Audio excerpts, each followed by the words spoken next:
Greetings and blessings, dear friends in the Spirit 111. How are you? So, I am calling this talk, God Has Another Plan. I'm going to read from Daily Word, just to let you know, I'm pretty organized this week. I got a lot of notes here, so stick with me if you can. This is called, I Live a Life of Abundance. In truth, there is unlimited substance. Water and air are endlessly recycled, and nature is constantly restoring and renewing the earth's resources. So too, divine mind generates infinite ideas, and the universe is ever expanding. There can always be more. The limited concept of lack is an invention of the human senses, illustrating a disconnect from the workings of universal law. Perception and focus create reality. If I were to make a mental list of everything I don't have, the universe would align with my belief and show me a world where I always have less. Yet when I choose to see everything in my life as a blessing, even though it may take time to find the gifts in some situations, the world becomes a place of endless generosity. This is going to tie in with God Has a Plan. And this is from Psalm 65, verse 12 and 13. The pastures of the wilderness overflow. They shout and sing together for joy. So I'm going to talk to you about this next. I'm going to do like little stories in between God Has Another Plan. This is called Church and Some Toothpaste. Let me read something and then I'm going to talk. Thank you, Eddie, for bringing this to us. Like I mentioned above, when you first brought it to me, I wasn't sure about it because our hearts have always been with adoptions. But God worked on us and made it very abundantly clear that this is what we need to do. I go back to the very first time we met back in 2005, all because my husband was drinking a cup of McDonald's coffee, and you approached him about it, saying that you were happy to see someone with a cheap cup of coffee. You may not remember it as well as Ben and I do, since you meet thousands of people a year. But that one little cup of coffee, that one little conversation, look at what God has done with it. So, this is a shout out to Natasha, Danielle, and her New Skin team. I'm going to walk just a little bit so you can see where I am because I have some beautiful water and nature behind me. And Himanshu from India. So, I was chatting with him for a long time on Facebook, and he was always telling me about India, and he does missionary work, and he needed to build a church. So it's interesting, with Natasha, she tried to hook me up selling products at New Skin, and if you saw any of my posts on my Eddie Luisi, you'll see that I did the toothpaste stuff, and I did some other stuff. And in the very beginning, I made like $100, $150. And I was really hoping to make a lot of money for Emerson College and my daughter, but that didn't work out. But God has another plan. So Natasha has been doing really, really well. And I said, hey, look, maybe you want to donate some money for this church in India. And as you read in this little, text that she sent me that, they were donating her and her team for adoptions, but they prayed on it and they chatted, and after several months, they are building a church in India. Holy mackerel. That is fabulous. So thank you, Natasha, Katie, Anthony, and your whole team.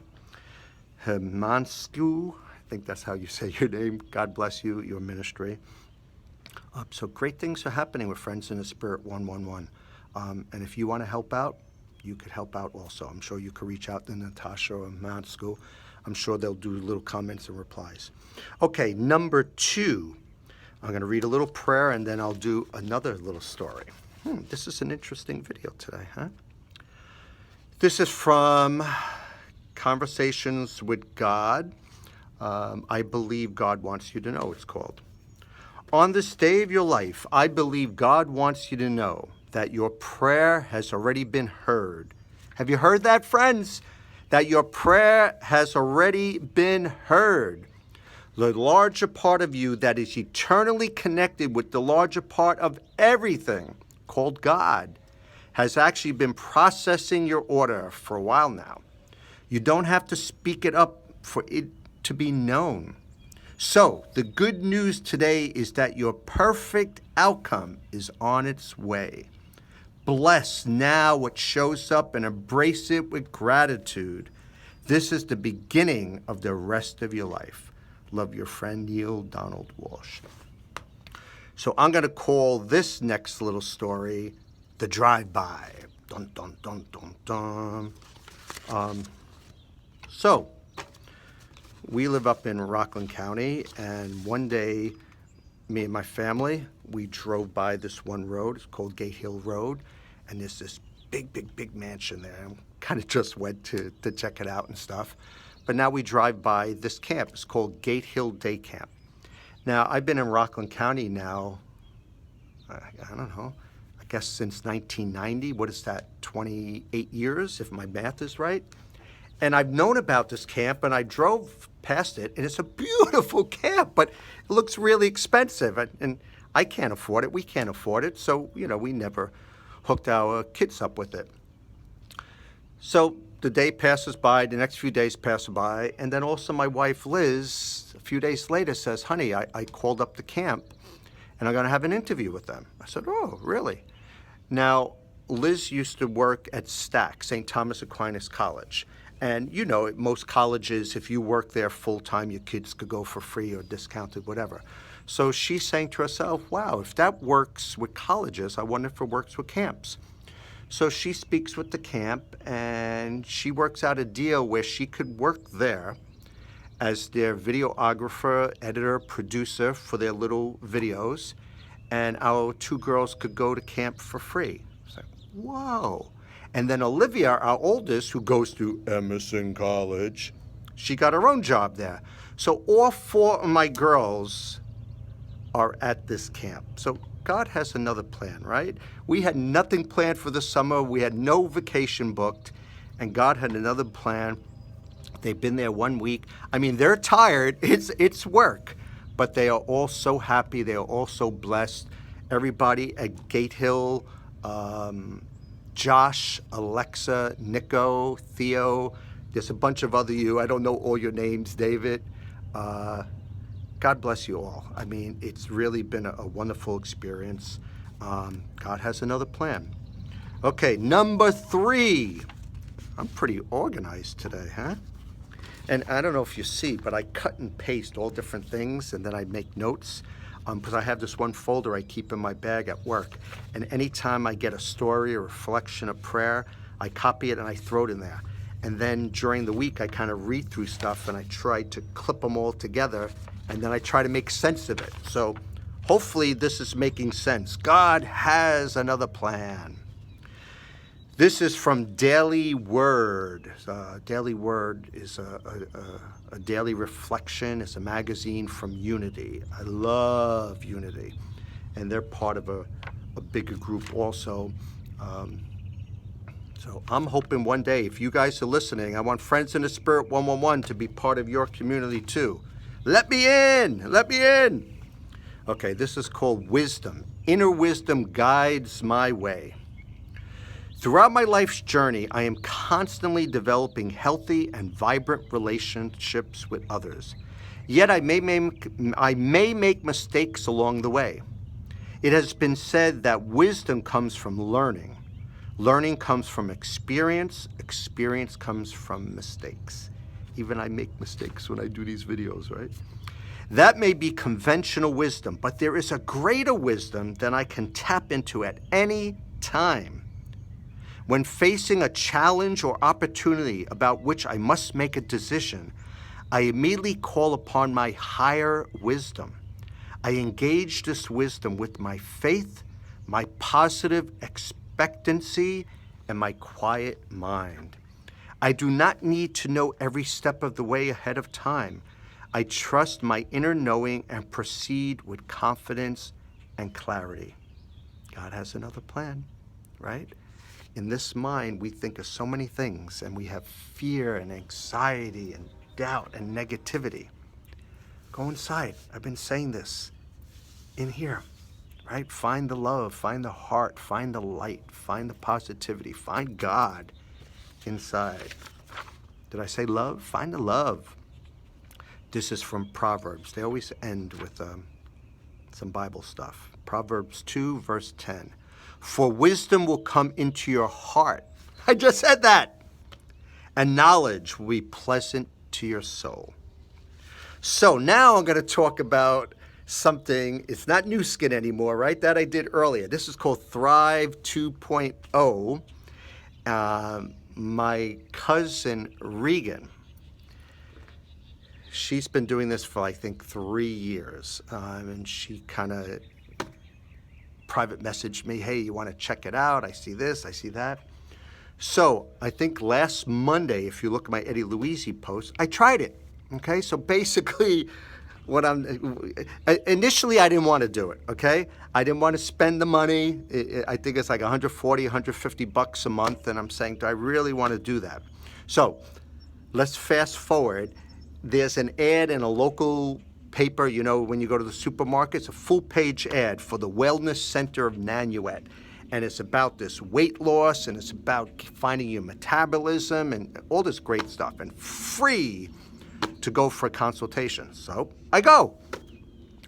I go to my consultation. The doctor there, Dr. Johnson, gives a great spiel. There's a video, there's graphics. Then they do a metabolism test, which wasn't free. It was 30 bucks. And then afterwards, kind of like they want to sign me up. And it's like $1,700, maybe a little less, a little more, depending on how long you do it for. And I basically like said, yeah, but I was like in this rush. And I go home and I rethink about it. I said, I don't have this money. And it's such a strict diet. I mean, does it work? Yeah, probably. But it's like, do I really need this? So now I go back to Thrive 2.0 is basically I take a couple pills in the morning, I do a shake, and then I put a patch on me.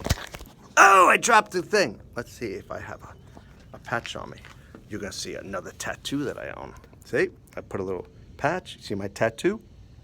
And it's supposed to give me energy and help with weight loss and mental clarity. I definitely need that. Help with the joints. So I'm doing it. And so what I'm trying to say is about God has another plan. I wanted to do something. This was for my health, okay? This isn't spiritual, folks, but I didn't want to do it for the money. Then all of a sudden, God sends me somewhere else, and this is really expensive. I go back and I do this other thing. So I'm doing that. Then another thing I'm doing, which is basically free. I mean, all I have to do is go to the health food store and buy stuff. A dear friend of mine at Good Morning America, Kijana, he's in great shape. I mean, he's a bodybuilder, and he's just a really sweet soul. I hear a few people chit-chatting at the office, and he talks about this fat-burning cravings reduction drink at night. So I get all the info, and down the road I'll send that to you. But I'm doing it for free, and it's all natural. It's like parsley and ginger and turmeric, and it's all natural. And I just put it in the blender, and I drink it at night. So I've been doing it for 2 days. So God has another plan, folks. You know, I'm trying to get myself and you guys spiritually healthy, physically healthy, mentally healthy. So hopefully my little things are helping. This is number 4. This is from Daily Practice. David Spangler is the author of this little paragraph called Blessing. A blessing is much more than just an act. It is an affirmation of our interconnectedness. It is the creation of an opportunity for the power of that connectedness to pour through into our lives and the lives of others.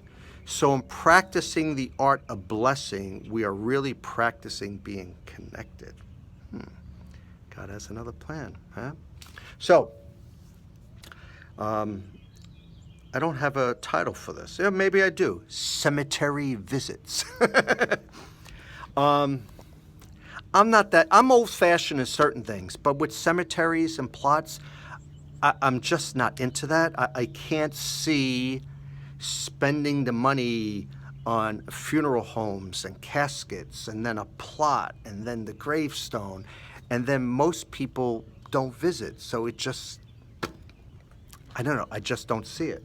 So my wife and I are already chatting about being cremated and doing certain things with our ashes. But my parents, obviously both deceased, and this year if they were alive, well, they both died, one at 82, one at 83. So I don't like to go to the cemetery. It just doesn't do anything for me. I have certain prayer rituals, certain ways that I connect with them and talk to them or pray with them. I don't need to go to the cemetery. My sister Joyce, totally different. She's very old-fashioned Catholic, everything by the book. She used to visit daily. My dad died, I think 7 years ago, maybe 9. I'm sorry if I don't remember. But every single day she would go, and she would bring my mom there, and they would put their arms around the tombstone and cry. And God bless them. That's the way they mourn. That's the way they remember. That's the way they pray. And then when my mom died, Joyce would go every single day and clean the tombstone and plant and put different things for the... And I just wasn't into it. So last year my sister moves to Pennsylvania, and the hardest thing for her is missing Mom and Papa, missing going to the grave daily. And she would talk about, in a loving way, nobody puts flowers, nobody visits. So I kind of got the little dig, God has another plan. So I spoke to my wife, and on Father's Day, Liz and she picked up some flowers, and she used to live on Cape Cod. She used to work in a florist, so she picked some pretty plants, and we went and we planted three little flowers. But I mean, it's been hot, friends in the spirit, in New York. I don't know how it is where you live, but it's been hot in New York. So I go every single day. I have a little bucket, and I get water, and I water it, and I touch the little tombstone. I say hi to Mom and Papa. I say a little prayer. And to tell you honestly, even though the whole cemetery thing and praying at a tombstone, because I believe, and you believe, the spirits, as soon as they die, they're somewhere else, and wherever heaven is. I don't know if it's up or all around us, if it's in our heart, if it's a combination. But I'm going pretty much daily, unless it's a rainy day that I don't go, but I go. And it's peaceful. And it's nice. So actually, God has another plan that I was fighting this, and now I go, and it's my quiet little 10 minutes in the day. I don't meditate or anything, but a lot of people say it's nice to have quiet time during the day, meditate, pray. Every morning I go to the St. Greg's Perpetual Eucharistic Adoration Chapel, and that's my quiet time in the morning, and that's a prayerful meditation place. But then after work, when I come home, before I go to the gym, before I run errands, I go to the cemetery. So it's another nice thing. So God had another plan with that. So I think I have one more thing to read, and then I'm done. And then you could leave. I'm sorry if this is long, but you know what? You could stop it and start it at any time you want. And please share it. Please send your comments, replies. I love hearing from you. Okay, this is from I Believe God Wants You to Know. I guess I read one of those before, and I'm reading another one. Neil Donald Walsh, you rock in this one. On this day of your life, I believe God wants you to know, that in Hollywood, okay, this is an interesting one, if you don't have happiness, you send out for it. Rex Reed offers that bit of humor today, but there is more truth than humor in it, because this is exactly what God says about life. If you don't have happiness, send out for it. God will be your delivery person. But don't beg God. Don't plead. Put your order in knowing you will receive it. All things work out in the end, and happiness is but an attitude change away. So smile. Really smile. And trust that God has another plan. Dear friends in your spirit, Have a wonderful weekend, a wonderful week. God bless you. Don't forget to share your faith with family and friends. I am down at the Haverstraw Bay Park. Hudson River's here. So I'm going to end with a little quiet. I'm just going to pan this area and enjoy it. Hear the little birds too. God bless you all. Thank you.